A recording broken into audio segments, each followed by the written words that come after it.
একটা গরু কোরবানি করার পরে দেখা যায় সমাজের কিছু দরিদ্র মানুষ তারা এসে এটাকে বানায়, ঠিক কিনা, গোশতগুলোকে কাটে।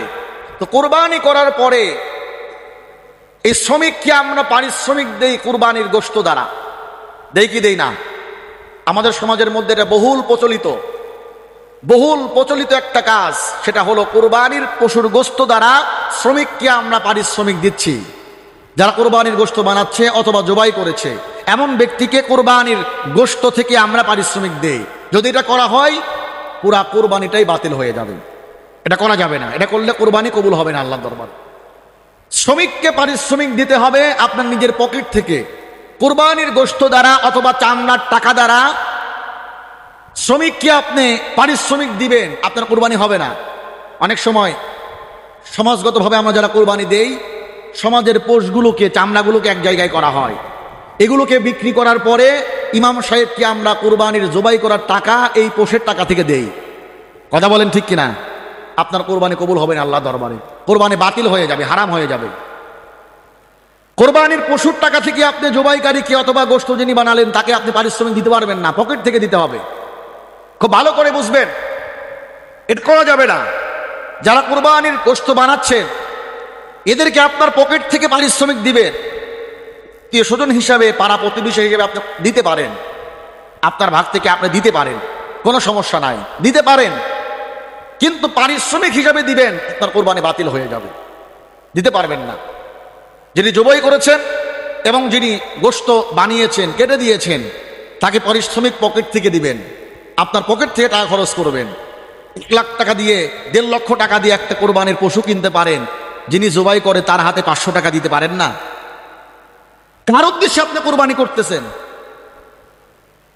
যিনি ইমাম সাহেব, যেই হুজুরকে দিয়ে আপনি কোরবানি করালেন, যিনি আপনার কোরবানির পশুটাকে হালাল করে দিলেন, আল্লাহর নাম নিয়ে যিনি কোরবানি করলেন, যিনি আল্লাহর নাম উচ্চারণ না করলে, সুন্নাহ পদ্ধতিতে কোরবানি না করলে আপনার কোরবানির গোশতটাই হারাম হয়ে যাবে।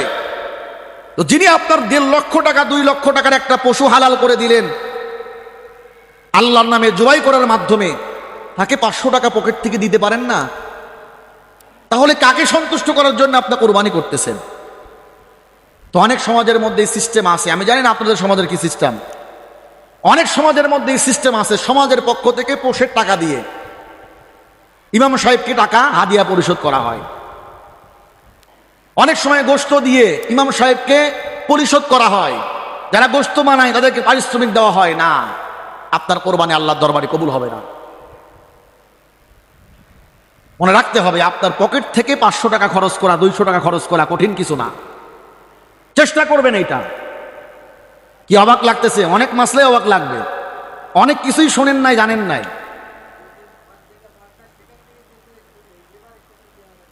না, লেবার হিসাবে, পারিশ্রমিক হিসাবে কিছুই দেওয়া যাবে না। খুশি করে দিতে পারেন, পারিশ্রমিক হিসাবে কিছুই দিতে পারবেন না। গোশত তো দূরের কথা, একটা হাড্ডিও দিতে পারবেন না পারিশ্রমিক হিসাবে। ভাগ করে নেওয়ার পরেও না দিতে পারবেন। কিভাবে আমি বলি, পন্থা আছে, রাস্তা আছে। দিতে পারবেন কিভাবে? আপনার প্রতিবেশী হিসাবে। ইসলামের সবকিছু হয় নিয়তের উপরে। কথা কি বুঝতে পারছেন? উনি কাজ করছেন, আগে ওনাকে 200 টাকা দিবেন, 500 টাকা দিবেন। ভাই, তুমি কাজ করলে সারাদিন, তোমার পারিশ্রমিক 200 টাকা। এরপরে আপনি 1 পোয়া দেন আর 1 কেজি দেন, তারপরে আপনি দিবেন। কথা কি বুঝতে পারছেন? পারিশ্রমিকই দিলেন না, গোশত দিয়ে শোধ দিলেন, হবে না। জি হ্যাঁ, সমাজের লোক দিয়ে করানো হয়। তো আমরা কি করি? সমাজের পক্ষ থেকে একটা গোশত দিয়ে দেই, ঠিক না? সমাজের লোক দিয়ে করানো হয়, সমাজের পক্ষ থেকে একটা গোশত দিয়ে দেই আমরা। এটাই তো করি। সমাজের একটা ভাগ থাকে, সে ভাগ থেকে। আচ্ছা, আপনারা দেন না, অনেক জায়গায় দেয়।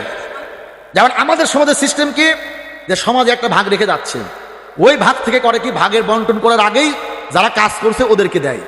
ঠিক আছে? আপনারা করেন কি, নিজের ভাগ থেকে দেন, তাই তো? আচ্ছা আচ্ছা, ওই ভাগ থেকে যিনি কাজ করে তাকে দেন, তাই তো? আচ্ছা, যিনি কাজ করে ওনাকে দেন, টাকাও দেন, তাও ঠিক আছে। টাকা আগে দিবেন, আগে টাকা দিয়ে বলবেন তুমি কাজ করলে 2 ঘন্টা তোমার পারিশ্রমিক। এরপর আপনি গোশত দিবেন। গোশত যেমন 1 কেজিও দিতে পারেন, 1 পোয়াও দিতে পারেন। কথা কি বুঝতে পারছেন? 1 কেজিও দিতে পারেন, 1 পোয়াও দিতে পারেন, আপনার ব্যাপার। আগে পারিশ্রমিক হাতে দিবেন, যে তুমি কাজ করছো, তোমাকে পারিশ্রমিক দিলাম। এরপরে আপনি গোশত কোনটুকু দিবেন দেন, কোনো সমস্যা নাই। কিন্তু পারিশ্রমিক গোশতর বাইরে আগে পরিশোধ করতে হবে। এখন 5 টাকা দিয়ে করেন বা 100 টাকা দিয়ে করেন বা 1000 টাকা দিয়ে করেন, আগে পারিশ্রমিক পরিশোধ করার পরে তারপরে গোশত যা মনে চাই দেন। হ্যাঁ,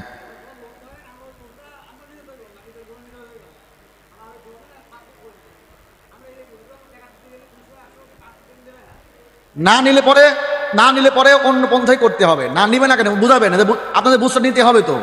গোশতই কেন নেওয়া লাগবে? গোশতই কেন নেওয়া লাগবে? আপনার পশুরা তো আল্লাহর কাছে, আপনার কুরবানির উদ্দেশ্য কি গোশত খাওয়া? গোশত খাওয়া উদ্দেশ্য হলে নিজে একটা গরু মারেন, 3 ভাগ করা লাগে না তো, একাই সব নিতে পারেন। গোশত খাওয়াই যদি উদ্দেশ্য হয় তো কুরবানি করবেন কেন?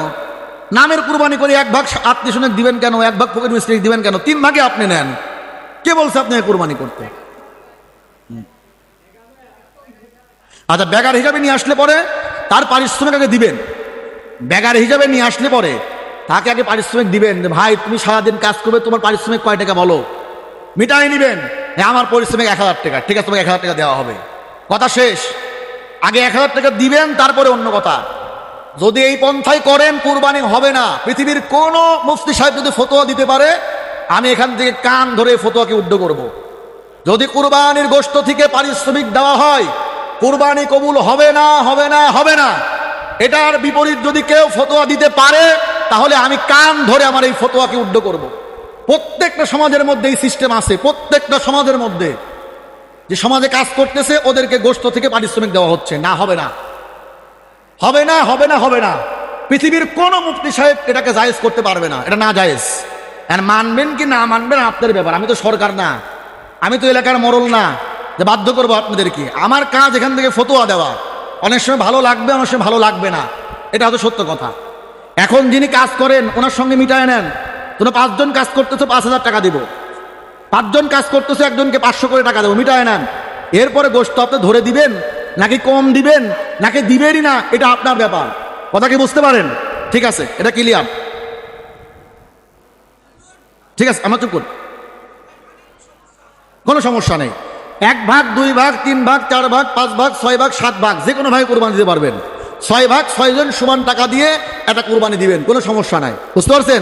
1.5 ভাগ, 2.5 ভাগ, 3.5 ভাগ এমন ভাগ হবে না। 1 থেকে 7 ভাগ যে কোনো ভাগে আপনি কোরবানি দিতে পারবেন।